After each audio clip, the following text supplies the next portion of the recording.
Welcome to Culmination, where everything comes together. In the process of becoming our best self, I have with me the past guests, Govind, Nadathur, and Jake Isakson, to discuss the idea of courage. And with that said, let's get started. So, we're trying out a new little format here for the final few episodes, and we're bringing back some familiar faces for a more in-depth, multiple-person discussion. So, that said, I saved this topic in particular for a while now, just because it's pretty in-depth. So we're gonna talk about it now. So let's get to it. Govind, let's start with you. How would you define courage? Yeah, our previous episode on here was about the comfort zone, and like you said earlier, I think it ties in really well with courage. So in my opinion, what courage is everybody has their own sets of beliefs, and society has their sets of beliefs of what is easy to do and what's not. And that can be defined by yourself or society or however you decide to define it. But I think courage is just stepping outside that comfort zone of beliefs that are thought to be easy to do. So yeah. Yeah, and Jake, what about you? Mine's pretty similar to Govind. I would say that courage to me is being able to do something that you think to yourself is right, that society expects you to do otherwise. So like, do something that others wouldn't expect you to do. So that almost sounds like the idea of justice or righteousness. Do you think that has a role? For sure. I think courage. Just like righteousness itself is like a key part of courage, because mostly courage is mainly a positive thing. You're courageous when you do something that's morally right, I would say, or not. It doesn't have to do with morals, but it's not going to be morally wrong. Yeah. Man, it is already getting deep. So, what is morally right, Jake? What do you think about that? Yeah, the deep end already. It's been 2 minutes.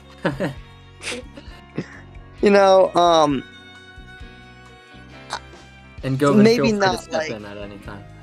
I would say morally, what the individual would consider as morally right. That's why it's courageous for them to like being able to like go after what they truly believe inside, like based on their own sets of morals. It doesn't have to be like the world standard for morals, but like. Right. So what's something morally right that you would be courageous about? Like, for example, you see something bad going on. Like, let's say there's a fight going on, and then you're just walking by, this kid's getting beat up, It'd be courageous to go in and either, tell an adult or, go in and intervene, because we're adults now. So go in and intervene and, stop it, That would take courage. I mean, and that's based on something that would be morally right, like stop the fight. I like that. I like that because you're being courageous because people around you aren't acting. So from an outsider's perspective, the set of beliefs that are easy to do is just be a bystander. That's kind of what society says. But you're doing what you want, what you believe is right, like Jake said. And that's being courageous. How does society exactly say that that's what you should do or that that's right? Well, I think that society says that that's what's easy to do. It's easy to be a Oh, it is. bystander because you see everybody else in society just standing there. It's normal to be a bystander, but you're going against that belief. So I think that that's what makes it courageous. So how can we do that though? Because it is very easy to do that. Like if you were to see probably your first reaction, I believe it's called the bystander effect, in psychology terms. Yeah.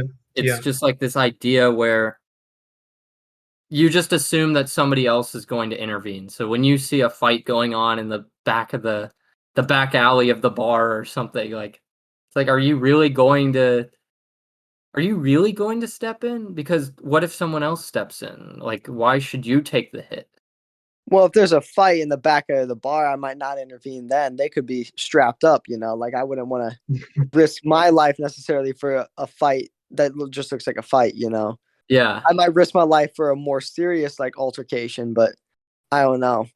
Maybe not at the back of a bar. But, yeah, I mean, I forgot what I was going to say. Just continue with the question back to Govind. I'm sorry. No, I agree with Jake. I personally would not be making a move there at the back of a bar fight. But I think it's the courageous move to do that because you're shoot, because you're assuming that so everybody around in the bar is not making the move. So it would be courageous because you believe that it's right to make that move to do it. So basically it's just doing what is thought to be difficult. That's what it boils down to.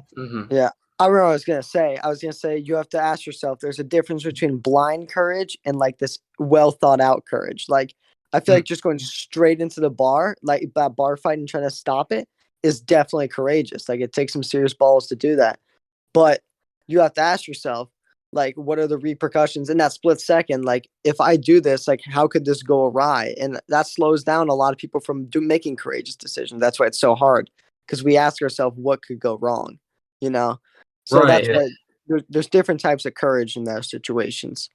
Yeah, because it's like when you think about it, yes, it makes more rational decisions, but then you're like weighing, well, I could lose teeth from this, frankly. Like I could lose something. It's a sacrifice. So Right. yeah, I like that you said that. That adds an interesting dynamic to explore. Govind, what were you gonna say? I didn't have anything. Oh, I thought you were gonna say something. So yeah, it's interesting just how courage has just overall a giant role when it comes to our external world, like interpersonal relations, dealing with absolute strangers, or even like tackling something like free soloing Yosemite or something. An example that I said off recording. Just this idea that we're rising up to conquer something bigger than us. Yeah. How do we? I'll ask this to whoever wants to tackle this first. What does it take for someone, maybe even you, to climb Yosemite or do whatever, like climb that with no harness up this giant ass mountain where you could die easily? You could slip, anything. Like this is almost a suicidal feat. And it doesn't have to be climbing for an example, but that's just one that pops in my head. What does it take to do something larger than yourself?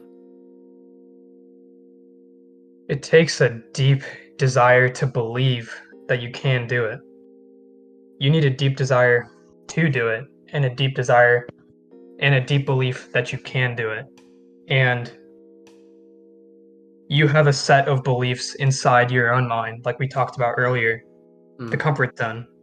And just slowly building out of that, I think that anyone can get to any point by just slowly pushing that area. And free climbing Yosemite may be a huge risk for me and you, who aren't exactly expert climbers. I know. Yeah. You're getting there, Casey, but yeah, I did some intermediate routes, but yeah. Not gonna free solo a giant mountain. Hey, climb time is pushing it though. It But is. I think that the people that free climb Yosemite have already pushed their outside their comfort zone. So being courageous takes a whole new level. But how do you get there? Like, what's the beginning of that journey? beginning? I feel, you got to find something that makes you feel determined, makes you like really get that feeling. I really want to do this. I want to push my limits, you know. And once you start doing that, that takes courage to do something that takes you out of your comfort zone. Yeah. But how do you find that thing? See, I'm challenging you guys. We gotta dissect everything. I mean, you can't just force it. You can't find an activity like you see other people doing and see if it's right for you. Like if it's not something you're passionate about, like you're not going to build out your comfort zone in it. But like I feel like a lot of stuff with like finding something like that, like not everyone wants to free climb Yosemite. I don't want to free climb Yosemite. I wouldn't pursue that.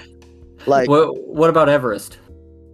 I'm more of a K2 sort of guy, but anyway, um I feel like a lot of it just comes down like life happens for a reason in a lot of senses. Like you'll stumble across things where you'll see it, you'll get involved with it, something will happen that you'll find a lot of passion for. And if not, some things that are forced on you. Like for me, I was forced to play soccer, when I was a kid. I'm glad I was able to build a passion for it, push myself in it. Like some things, like it could be in something you're forced to do, but it could also not be. It could be just by like the roll of a dice that you find a new activity you want to do. But I don't think there's really a way to necessarily guarantee you'll find something you'll be passionate about just by going out to find something you're passionate about, Yeah. I like what you're saying a lot, Jake. In terms of passion, because that creates a deep necessity to do something courageous, and that necessity can come from many different things. We can talk about human needs, or human desires. We have the desire to eat, sleep, and many other things. And one of those could be passion, and another one of them is the desire to be important, the desire to be appreciated. And that desire, at least for me, has driven a lot of my actions. And I think that courageousness just comes from a deep desire to do something, and whether that's a passion or the desire to be important, that's really where the motive comes. So that's where it starts, to answer your question, Casey. Yeah. So how does that motivate you? Like you hinted at that. How does it motivate me? Well, Yeah. it feels like crack, and Oh. it does. It gives me like a rush of just, at least in my past experiences, in my past things that I've worked towards. I never admitted it to myself why I was doing those things, but now that I've reflected on things, it's the desire to be important. And every time um I would make progress, uh people would give me attention, and that attention made me feel important, and it made me keep on pushing further and further. So whether it's a passion, like you said with soccer, Jake, or whether it's just the desire to be important, I think that your motives can come from anywhere. Yeah. Yeah. Govind, for our younger viewers, could you tell us what being on crack feels like? Well, a lot of that, I think a lot of us would relate from social media, because that's one avenue where you can tell people what you're doing and feel important. That's why a lot of people post stuff on social media. And so pretty much what I said about this figurative crack is that, like, when you post something that you really want people to see and you want to be appreciated for it, and then when you get 200 likes and it feels really good, that's what I mean by crack. Although But did that really? argue, sorry, Jake, but crack is a dangerous kind of metaphor here because, well, just like the rush that you described, it also obviously hints at the downsides of that. So just be careful here because also Well, with social media, it's like as you're being reinforced with like 200 likes and everything, it's almost as if the more likes you get, the more you realize that it's more about the number counter and less of the realization that, oh, each individual like is from an individual person. And I feel yeah. like it kind of disassociates. I get what you're talking about, and I understand the merit of crack, but I feel like it's dangerous because sometimes attention and the feeling of importance, or okay, more so attention. It's a good reinforcement to keep you going. Like if you're working out and people notice your muscles and everything and they Yeah. compliment you, of course it's going to reinforce you and stimulate you to keep going. But at the same time, if you become obsessive with it, it can lead to your downfall in different ways. And you And feel less of courageous and more of just, I don't know, obsessive. yeah, I see what you're saying. And yeah, I agree. Crack is a very extreme term to use, but I chose to use that word on purpose because there is a big downside of social media when you're just vying for attention and vying to be important. Being Yeah. important really isn't a good desire to have, and it gives you a really euphoric feeling, but there's a big downside. Hmm. And that's why I chose to use the word crack, even though it is very extreme and it is a dangerous word. Yeah. Jake, what were you gonna say? Sorry, I just had to say that stuff. I was just gonna say, like, a majority of what you post on social media, from my personal experience, does not exactly take courage, I would say, but it really, like Govind said, it's to get that validation, that attention from others. Like, we feel good about ourselves, not necessarily crack, but we feel good about ourselves when you see that number counter go up. And like, Yeah, I feel like that feeling is synonymous with the feeling that we get when we make courageous actions. Like, Hmm. a lot of times we'll make courageous actions so then we will get validation from it, so we get recognized, you know. But Yeah. we yeah, just do that a lot because we're humans. Hmm. yeah. I like that you said we're humans because it is definitely human nature to have a deep desire, a deep driving desire to feel important. And yeah, So what is this feeling of importance exactly? Like, does it need to be exactly like validation from others? Do you want to just kind of round out the whole definition for us? I think different people get that sensation of importance from different means. Like, some people need that external validation, but other people get that validation from the things they do, and other people just have this intrinsic sense of validation that the fact that I'm even pushing my limits here is good enough for me. Like, Hmm. I feel like people find that validation from different sources. Yeah. yeah, yeah. Um, so the feeling of importance, like Jake said, is it can either come from yourself, but I think it's human nature to want to feel important, get that feeling of importance from others, because we as humans are competitive, and that's what makes us different than other animals and other creatures. Mhm. We're competitive, and we want to have that desire of importance to feel better than others. And we want more just in general, right? Right, right. Yeah, really it's just like humans are weird because like a bird can and has spent all of its like generations just like doing the exact same thing over and over again, never questioning it. Just, like they migrate during the winter, then they come back, then they lay eggs and they find food and then they feed their children and then their children grow up and they kick them out of the nest and then those birds grow up and then they do the exact same thing. But humans, the exact same thing drives them insane, and Yeah, generations passing is completely different. Like your dad can be a carpenter and then you grow up and be a YouTuber and then your son becomes like a virtual reality pioneer or some career that doesn't even exist right now. yeah, And then their son becomes a coal miner. I don't know. Like completely different. yeah,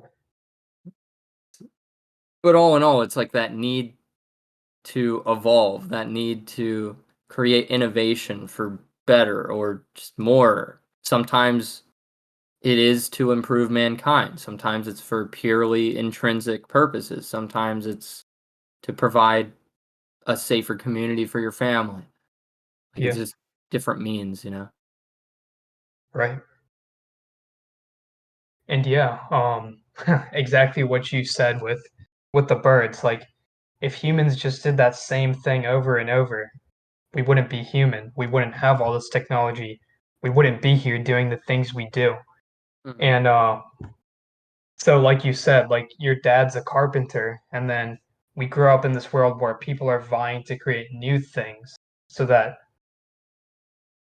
I don't want to say everybody's motivated by that feeling of importance, Mhm. but it's a great driver, and that's why we create new innovation, and we're just competitive.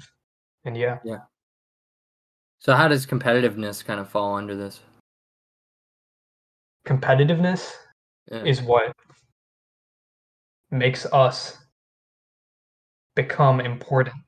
Or we have to compete in order to become important. That's Explain. what I mean.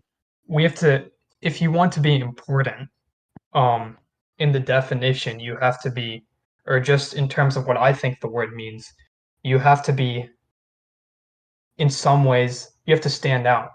You have to be better than others and have some sort of authority.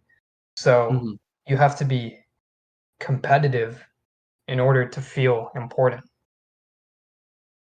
So how I do we mean, rise? Sorry, Jake, go. I was just gonna say he's right. Like, not everyone can be important. Like, that's why it has to be like a competitive thing. Because, like, think about it. Not everyone can be a billionaire. Because then being a billionaire has no meaning. It has no value. Because everyone is that. Same thing. If everyone's important, no one is actually important relative to each other. So. Yeah, Insert exactly. Incredibles quote there. So, with competitiveness and this idea of like being important, obviously it can't be inflated, like you said. Like, I don't know, if everybody was a millionaire, what even is a millionaire? Then people would only be, then they would only care about being a quintillionaire or something. Zimbabwe. Is, but how do we rise to that challenge though? How can we compete? Isn't that like, I don't know, isn't that scary? How do we prepare for it? So you're asking, like, I'm confused on what your question is. I'm really just touching upon this idea of courage, of like, we know what courage is. We know what it does. We know why we have courage. But how do we find that courage? I think that once you have the motive, once you have that deep desire to accomplish accomplish something, you'll find any way to do it. Necessity is the mother of innovation. And I think once you have that deep desire, like let's say it's during a war, you'll find Mm. anything you can to try to innovate. And that's why we have computers today, because of Yeah. that deep desire to be better and compete. Yeah. I think courage is intrinsic in that, like, anyone, literally, there 7 billion people on the earth, anyone can make a courageous act. It's just it has to be that act that's designed for you. Like, not everyone's gonna intervene in that bar fight. Not everyone's gonna train and step out of their comfort zone to do some crazy athletic feat. But Yeah. like anyone will find that one thing or multiple things that they'll be courageous in. Like, it's part of our human nature to step out and do something impressive like that. That's just who we are. Yeah. Right. Right. Sorry, I'm just thinking about it because Yeah. it's almost It's a like, lot. right, it is a lot. Well, with necessity, don't you kind of think that, do you think fear is necessity in that regard? Because why, why is war a necessity to create technology or innovate? Well, because basically you're afraid. You're afraid of the foreign power. You're afraid of being conquered or defeated or anything. Right. You're Why don't you interfere with the bar fight? You're afraid of getting pelted with fists. Why would you be afraid to climb Yosemite? You'll die easily. It's this whole idea of fear. And I guess now we can kind of transition more into this internal idea of courage because I just find it so important. Like, if there was going to be one message of this episode, it's like, how can we face our fears and why is that important? Because I feel like all the time, new fears come in and we take care of some of them and then new fears come in. But it's so important because fear, I thought of this metaphor when I was talking to a friend like the other day. And I guess I'll apply it to this with this new metaphor. Think about fear as if you're in a gladiator like arena And then, like the classic, you're wearing knight armor or whatever. Maybe you've got like a sword or a mace, and then like they open the gate, and then you got like this giant, tiger? Yeah, like just this giant tiger that you have to fight. And that tiger is fear. He's going to shred you to bits, and you're alone in this arena while everybody's watching you, basically. And that of itself could be a metaphor of how your inner self is watching you, being a constant judge. Or maybe there is actually a crowd of people who are watching you. But anyway, what are you going to do? Are you going to get mauled by this tiger of fear? Or are you going to conquer it, defeat it, or even take advantage of it and like start riding it? Like literally like flexing your dominance on it. Because fear can either destroy you or it can be a valuable tool to really conquer anything, Yeah. Do you want to go ahead, Jake? Because I feel like I've been talking too much here. Yeah, shut up, Govind. Okay. I will. I feel like fear can be used in what you were talking about, obviously, but also in judgment. Like when we're deciding, sometimes fear can be used like deciding whether or not we want to be courageous to do something. Like I feel like that's a very critical part of our human nature, is knowing when to fear to do something. And sometimes you get this feeling that I want to surpass this fear. Like that's some sort of innate feeling that you get sometimes. That's when your courage steps in. But other times it's used to help you with judgment. I feel like sometimes that fear is really saying like don't go over there. Like it's I feel like it's a multifaceted feeling we get. Right, or like, don't eat those berries because they'll kill you. Something Yeah. like that. I don't know. That's probably a bit simplistic for what you meant, but I don't know. It was just the first thought in my head. So do you have an example, like a personal one for that? For that type of judgment? I think examples that come to my top of my head, but like fear can be used for judgment. Like let's say you're with your friends, they want you to do something stupid, like let's say jump off a cliff 30 feet into the water because hey, jumping into water is fun, right? Like obviously probably not the smartest idea if no one has jumped in yet and you don't know how deep the water is. So that fear, like obviously they think it'd be courageous to jump in and do that. No, that fear right there, that's your judgment. That's telling you don't do that. This is stupid. Now, in other situations, like let's say you're getting chased by a bad guy and there's a 3-foot like ravine you have to cross, otherwise you're gonna get captured, right? Yeah. You're gonna be fearful that you're not gonna make the jump. But like it takes an incredible amount of courage to be able to make the jump, because you realize it'd be so much worse to get caught knowing that you're not going to make it if you don't try to do the jump. So like I feel like sometimes there's situations where fear like can like empower your courage, and other times it's very useful in judgment. Right. Those are both great examples, because it's like when you're on the run, it's like you have the fear of getting caught, which will suck. And you have the fear of the abyss, which you'll fall into and die instantly. But the sense of courage it's almost like this absolute idea once you formulate in your mind that you are going to commit this courageous act. When you are running and you have to jump over that abyss, instantly when you become courageous, you'll know it happens because your mindset becomes less of, oh shit, I gotta do this or else I'll die. And it becomes, I'm going to do this and I will not die because I'm going to make it. Right. Absolutely. Yeah, not like when you do step up and do something courageous, that's the feeling you get. Your mindset just changes into like, I'm going to do this. Mm-hmm. That's how I feel when I go climbing. It's like, so I've been working on this route for like a month now. It's like the grading scale is like striped colored tape is intermediate. So they have tape on each hold or rock if you know nothing about climbing. And what I do is bouldering, so there's no harnesses or anything.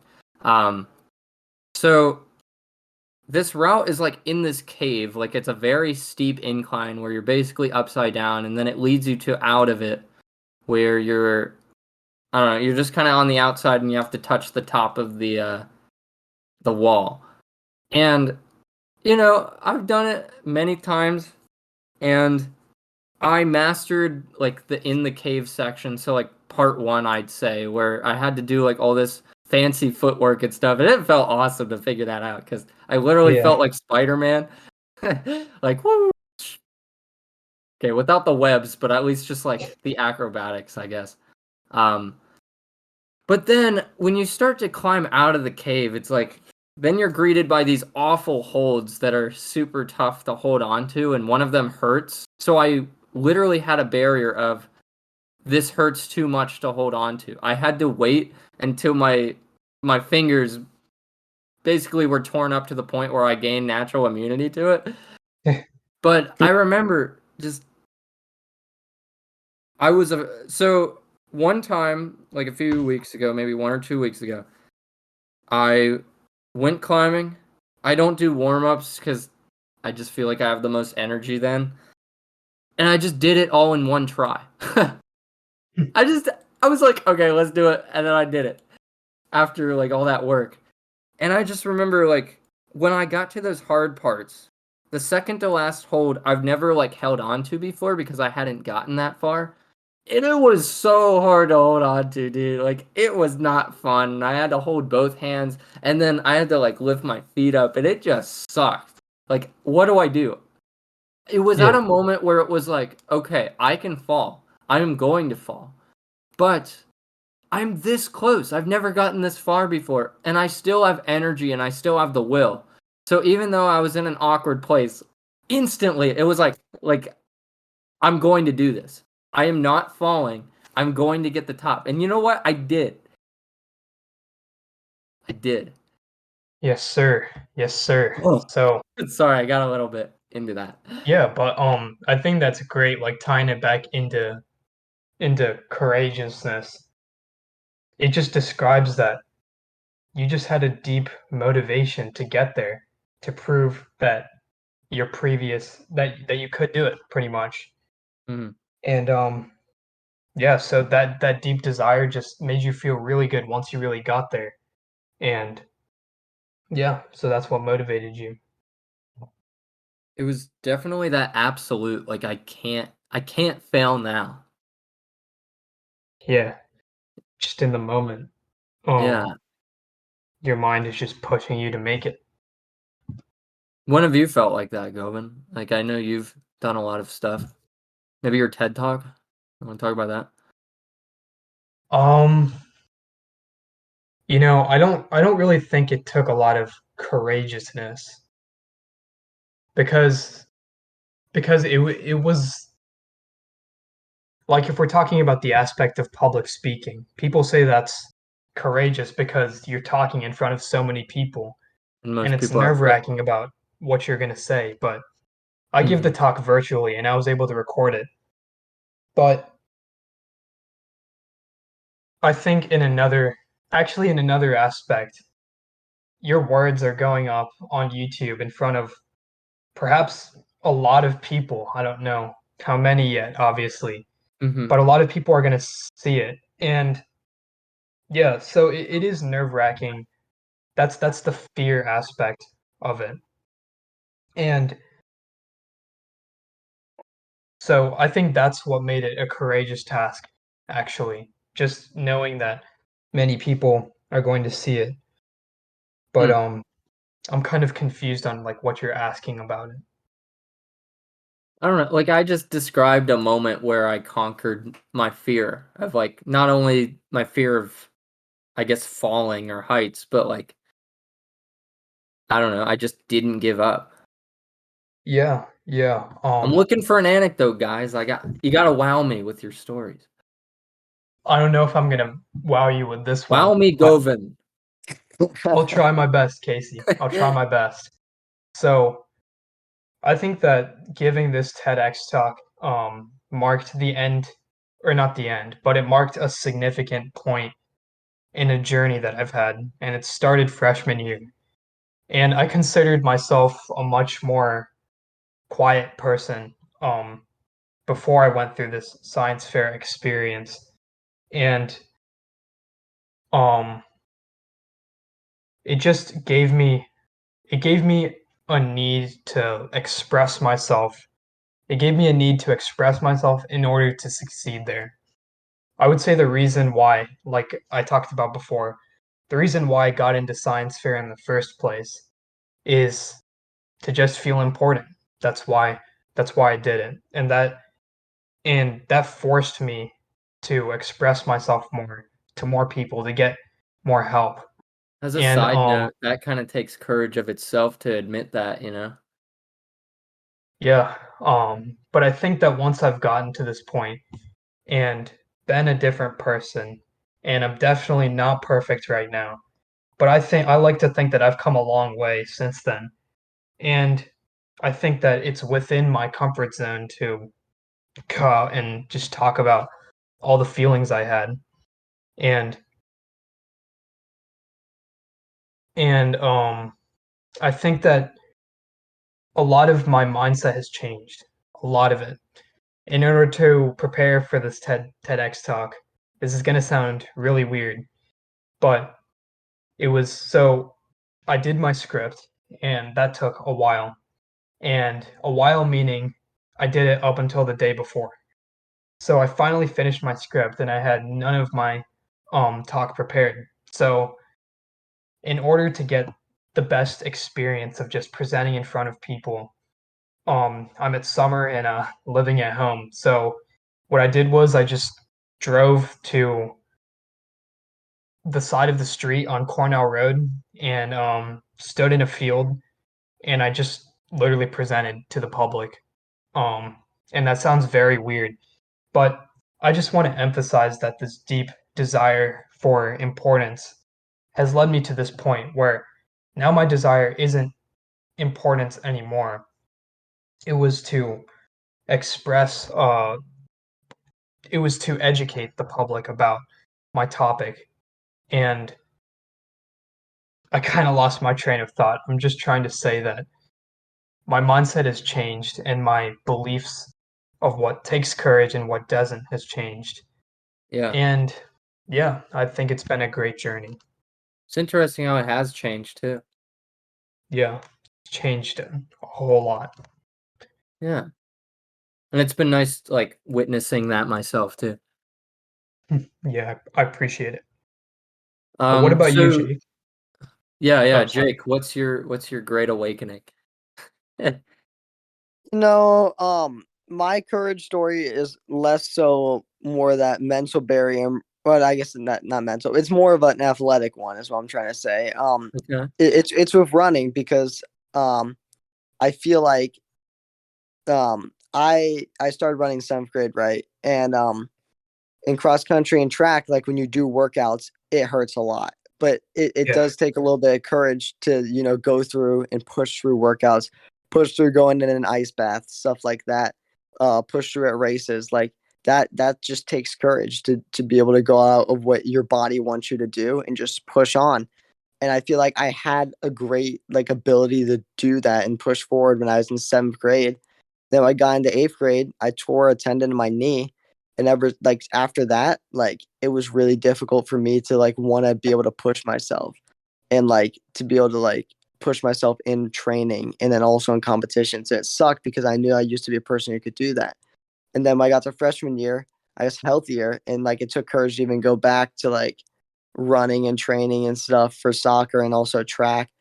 Like I feel like it took courage for me to like go back to what I was so scared to do, push myself harder because I didn't want to get injured again. yeah, And then yeah, I feel like I even lost some of that courageous ability over like the quarantine period. Like going into the senior year track, I noticed that I couldn't get myself to push myself as hard in workouts, push myself as hard at the end of races because I feel like some of that courage, like it disappeared with fear that I would injure myself again, fear that like this break ruined my running streak, and that fear kind of trifled with my ability to develop as a runner.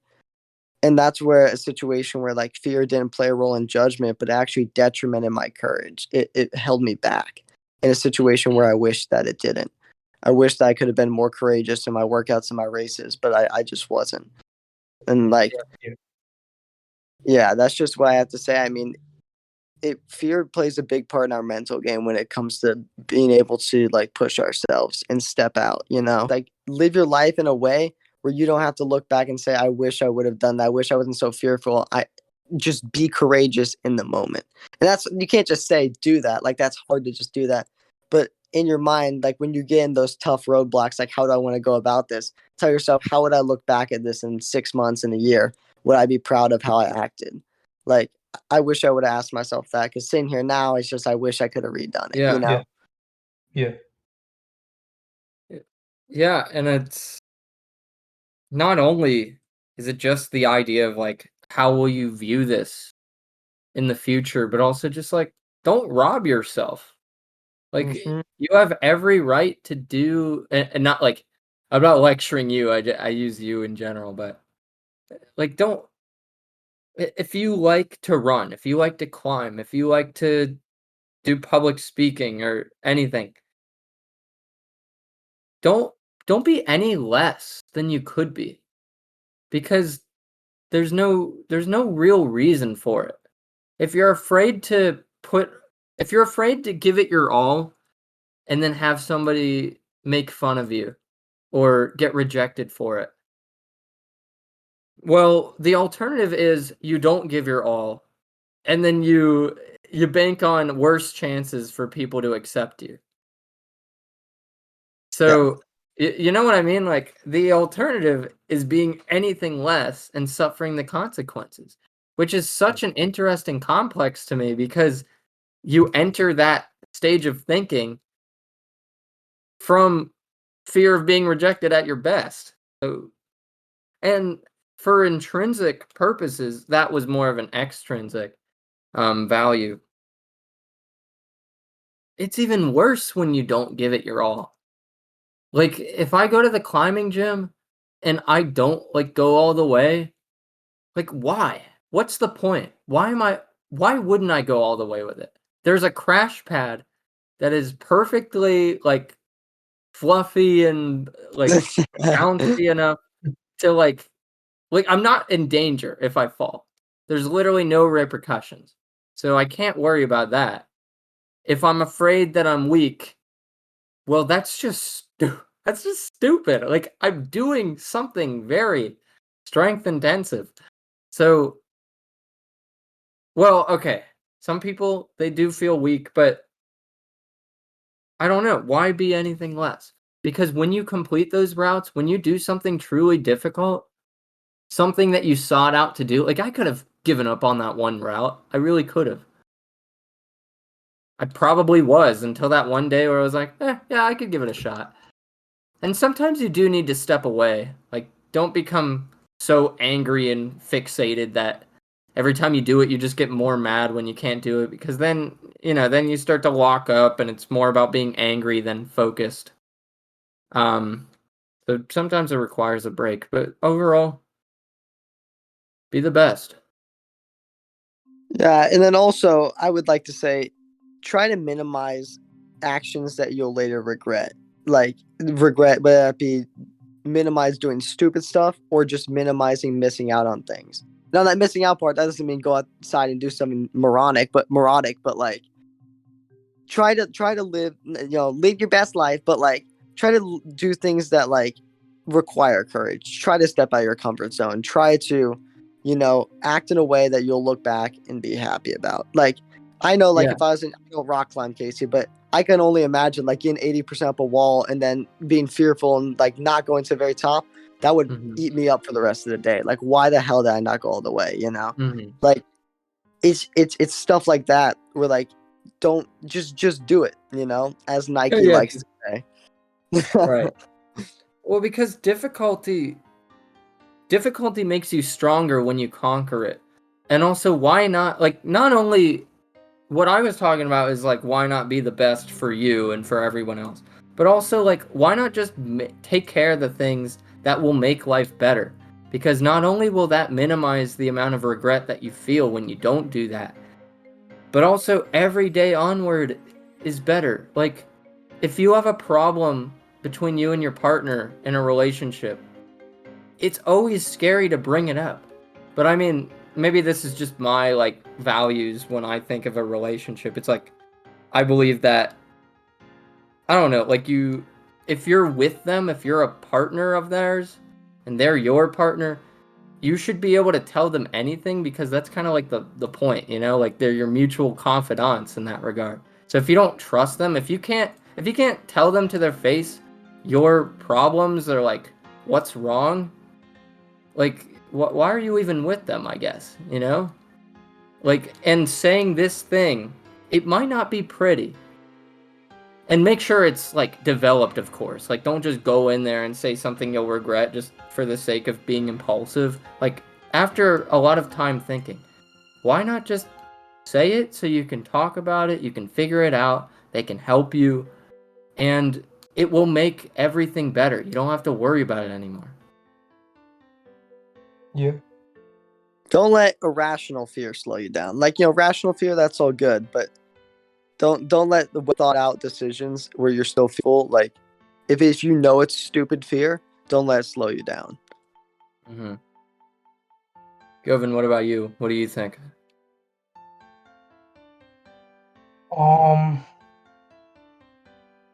I think you guys said it just how I would want to say it. Well, what would you add to this, I guess?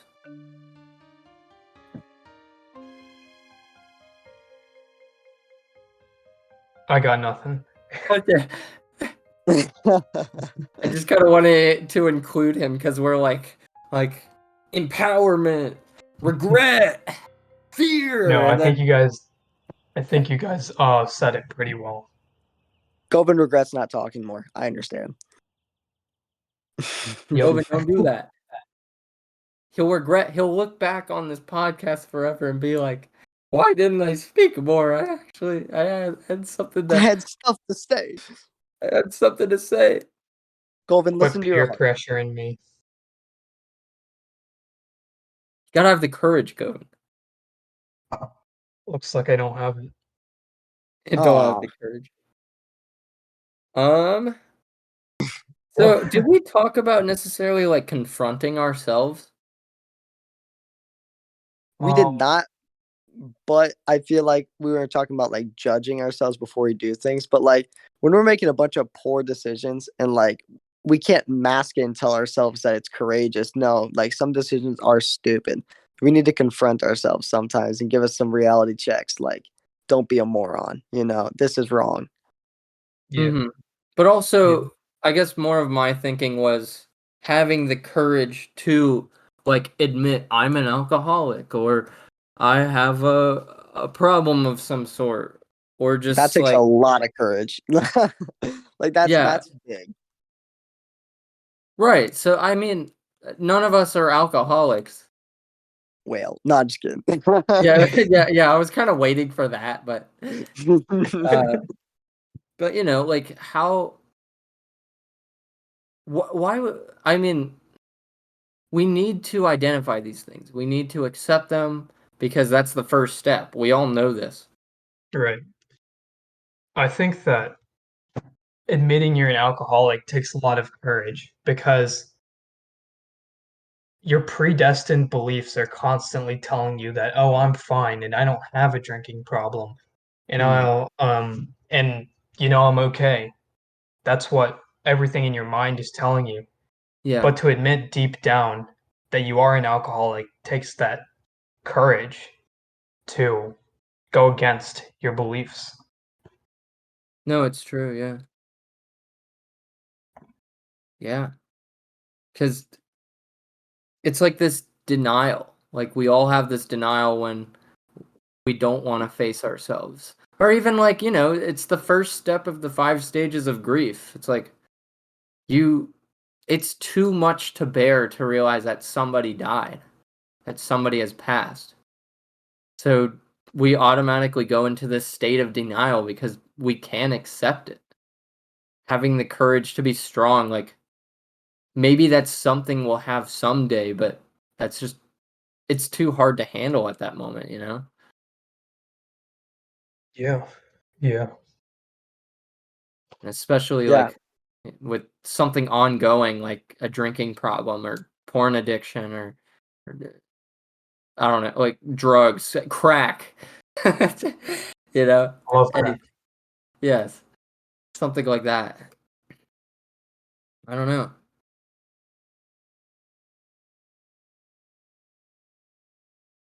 Oh, man. Before this podcast started, I was thinking about like it takes a lot of courage to have to watch a loved one die. Like like obviously you think about like when someone dies, you think about the person dying, but like for Yeah. that person's loved ones, it's really tough to like go through those stages, you know, to come to grasp, like tell yourself like all these things are happening. Like that takes courage. That's some serious mental courage. Yeah, I agree. You just don't wanna like this isn't real. This isn't Hmm. real.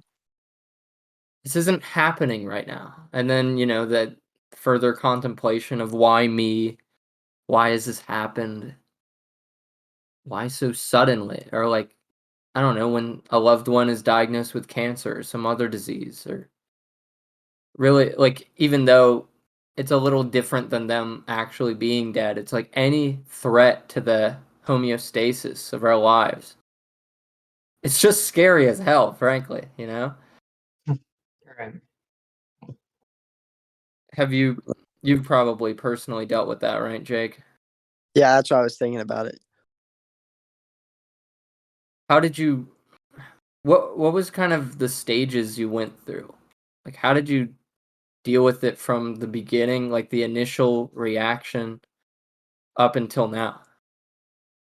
I mean, I I don't think there was well defined stages. Like I didn't really ever go through denial until honestly just later on, like not physical denial, but just thinking like I can't like it's weird with them gone, you know. But I feel like my advice for the situation would be let your emotions flow. Like don't try to hold back your emotions because you're worried about what people will think about you. Like if you're gonna cry, let it out. You know, if you're gonna say something, say it. But like don't let like don't be held back by what you think is acceptable. Like when an event like that happens, you have all right to like start bawling whenever you want. Cause it really is sad. It really takes a toll on your heart. Mhm. I mean, it's hard to appear crying especially is like its connotation is more of like crying is a weakness, like that's kind of the societal status quo. So seeing somebody cry, it's almost like they're admitting defeat, like Hmm. they are defeated. Um, I personally don't view it like that because if anything, I view it as a sign of strength because to me, I'm not somebody who can bottle up issues. I have to take care of things because I don't have a large bottle. I can't hold too many things at once. Um, so sometimes it just feels good to let it out, you know? Yep. Yeah. Release Why like should that is you definitely cathartic. What was that? I was just saying, like, releasing those emotions or getting stuff done like that is super cathartic. Right, like why should you hold it in like that? Like you're only withstanding the burden. I mean, I could see how it would be noble if like, like you're 18 and you have really young siblings and you want to appear strong for them. That takes courage. And I feel like that's kind of a different definition than what we're talking about. Like it's different in different situations. Cuz sometimes you do want to appear as bold and strong, you know? Mm-hmm. But yeah, I mean, ultimately you got to do what you got to do, I guess. Yeah. Yeah. All right, Govind, you got any final words for the podcast? What's the big takeaway on courage? I think that we covered a lot and we covered it in depth, but I think my key takeaways are that courage is just doing something that you're not comfortable doing. And whether that comes from facing something that you previously intrinsically thought you couldn't do, or something externally. Courage is just doing something you're not comfortable with. Yeah. Jake, you? Again, as we started off with, mine's just very similar to his. Courage really just comes down to being able to step up in a situation outside of your comfort zone, like he said, because you feel that thing inside of you that lets you bypass that inhibiting fear, and you'll know when you have it, it's innate. And I feel like that courage is an action that goes against what would be socially expected of you. And that's just my definition Perfectly of said. courage. That's perfectly said. Hmm. For me, I agree with both of yours, but when I think of courage, at least for me, it's the response to any sort of injustice, I guess. The Mm-hmm. courage to stand up against what you know to be wrong. Whether it's seeing people fighting at a bar for no reason, because I don't know, they traded Pokemon on their DS and the guy wanted to trade back and the other guy said no, and then now they're fighting. Now they're like smashing glasses on top of each other's heads and shanking them with shattered glass. Is this a personal anecdote? No.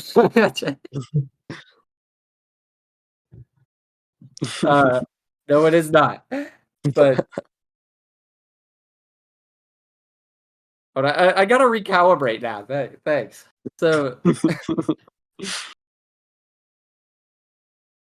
it could be that, or it could be injustice of yourself. Like I said, robbing yourself from what you could be. And it's this response, whether it's from necessity or, I mean, I don't know, injustice itself could take multiple forms. It's the injustice of something that's clearly wrong, or the injustice of potential, which I guess I would define that as something in your life may not be bad per se. It's not exactly an injustice, quote unquote. But if you were courageous and confronted that, even though it's not an issue, you could make life even better. Like, even though life's good, even though I'm chilling, even though me and the dogs are hanging out and I'm drinking out of a coconut in my backyard when it's like 90 degrees. Okay, maybe like a cool 60. I don't think 90's that good. But, like I'm just chilling, things are good. Why can't life be better? Why can't we have a fan going on? Why can't I hear some like Hawaiian music playing? It's something, I don't know. Like, why can't we set up a bigger scene? So that's just the way. Courage is all just about not only making life better, but proving to yourself and others, I guess, that you can be David and Goliath. You can be the David to slay the Goliath. Something bigger than you. And that's what I have to say. Word. Awesome. So yeah, that is my 500-page research paper. Anyway, thank you guys so much for joining me. This was quite an interesting experience, as I've not really done something like this. Yeah. Thank you for having us, man. It was a pleasure. Yeah, Appreciate it. thanks for joining. So this has been the episode on courage. Hope you guys personally have become more courageous now that we've talked about it. And we'll see you guys next time. Thanks.